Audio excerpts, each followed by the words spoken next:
What's up guys? Welcome back to the channel.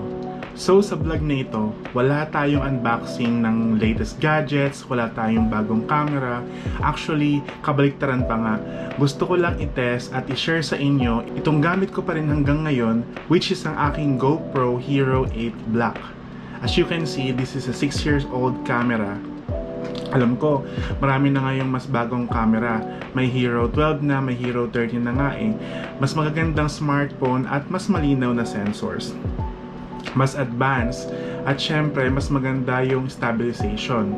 Pero naisip ko lang, kailangan ba talagang mag-upgrade agad? Kasi minsan feeling ko sa mundo ng tech, parang pinaparamdam sa atin na luma na kaagad yung gamit natin kahit gumagana pa naman ng maayos. And honestly, itong Hero 8 ko, ilang taon na rin ito sa akin. Napuntahan na nito yung iba't ibang travel destinations, outside trips, family events, at kung ano-anong random moments na gusto kong i-record.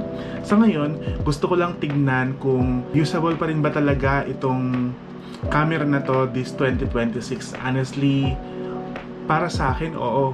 Nakaupo lang ako ngayon dito, nasa isang side lang yung camera at wala akong gamit na microphone. Kapag maganda ang ilaw, lalo na pag daytime, malinaw pa rin naman yung footage niya. Stable pa rin dahil sa hyper smooth. At para sa social media, Facebook, Instagram, TikTok at kahit YouTube, okay pa rin yung quality.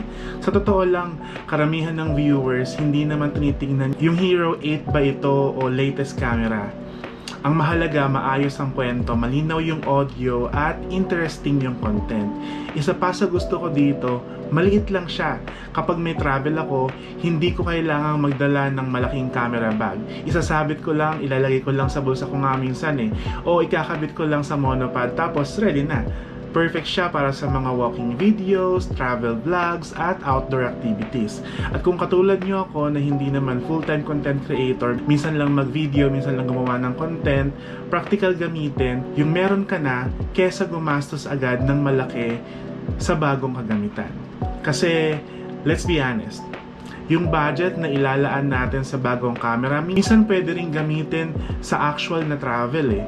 Sa pagkain, sa fuel o sa ibang expenses na mas makakatulong para makagawa ng content. Isa pa, marami pa ring paraan para pagandahin ang footage kahit luma na yung camera. Pwede kang gumamit ng tamang settings, magandang lighting, basic color grading, at syempre stable na paghawak ng camera. Minsan hindi camera ang problema, minsan yung technique lang talaga. And para sa indoor setup naman, katulad nito, seated vlog lang siya sa bahay, okay pa rin siya. Meron tayong decent lighting, malinaw pa rin yung image, nagagawa pa rin niyang ihatid yung mensahe na gusto kong sabihin. Of course, hindi ko naman sasabihin na kapantay niya yung latest action cameras. May limitation na rin talaga to. Mas mahina siya sa low light, mas maliit yung screen, at may mga features na wala kumpara sa mga bago. Kung tatanungin nyo naman ako kung kaya pa ba niyang gumawa ng magandang content sa 2026, definitely it's a yes. At para sa akin, isa rin itong paalala na hindi natin kailangan laging magkaroon ng latest at pinakamahal na gear para makapagsimula o makagawa ng content. Minsan, ang pinaka-importanting camera ay kung ano yung meron ka ngayon. Pwede nga yung cellphone mo eh. Kung habang gumagana pa itong Hero 8 ko, gagamitin ko pa rin siya sa mga travel vlogs, outdoor videos, at kahit mga simpleng usapang vlog katulad nito.